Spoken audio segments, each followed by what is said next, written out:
విష్ణుమూర్తికి, పరమేశ్వరుడికి, అమ్మవారికి ఎంతో ప్రీతిపాత్రమైన మాసం ఫాల్గుణ మాసం.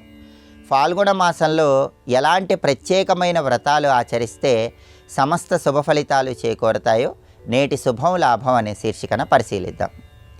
ప్రధానంగా ఈరోజు ఫాల్గుణ మాసం శుక్లపక్షం తదియ తిథి ఉంది.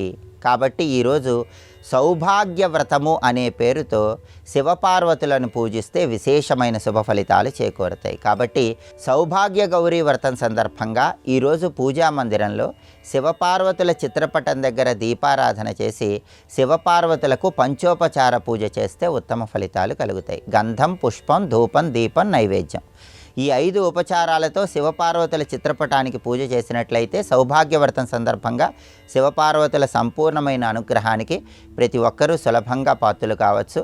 అలాగే వివాహం కావలసిన కన్యలు ఎవరైనా సరే ఈరోజు సౌభాగ్యవ్రతం సందర్భంగా దేవేంద్రాణి నమస్తుభ్యం దేవేంద్ర ప్రియభామిని వివాహం భాగ్యమారోగ్యం శీఘ్రలాభంచ దేహిమే అనే శ్లోకాన్ని గౌరీదేవిని మనస్సులో స్మరించుకుంటూ వీలైనన్నిసార్లు పఠించినట్లయితే వివాహపరమైన దోషాలను తొలగింపజేసుకొని సత్వరమే వివాహ ప్రాప్తిని సిద్ధింపజేసుకోవచ్చు.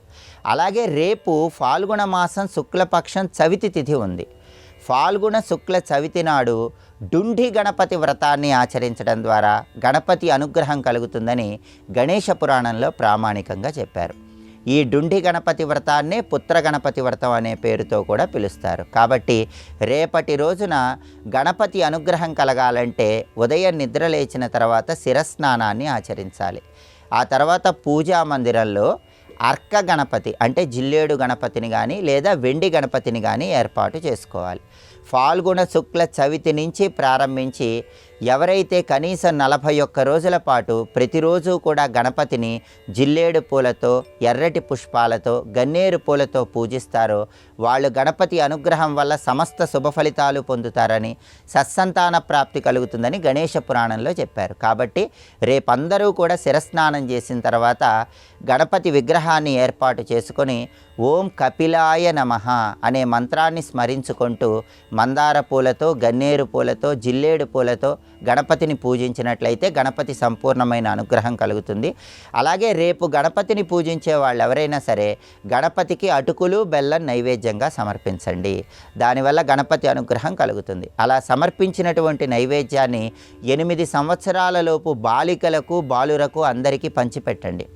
ప్రత్యేకంగా 8 సంవత్సరాలలోపు బాలురకైతే వాళ్లకు వస్త్రాలు ఇచ్చి వాళ్ళకు కావలసినటువంటి పదార్థాలు కూడా ఇవ్వటం ద్వారా గణపతి అనుగ్రహానికి పాత్రులై పుత్ర సంతాన ప్రాప్తిని సిద్ధింపజేసుకోవచ్చని కూడా గణేష పురాణంలో చెప్పారు. కాబట్టి ఫాల్గుణ శుక్ల చవితి డుండి గణపతి వ్రతం, పుత్ర గణపతి వ్రతం సందర్భంగా ఇలా గణపతిని పూజించండి. ప్రధానంగా స్మరించుకోవాల్సిన గణపతి నామం కపిల నామం. దీనికి ప్రమాణం గణేష పురాణం.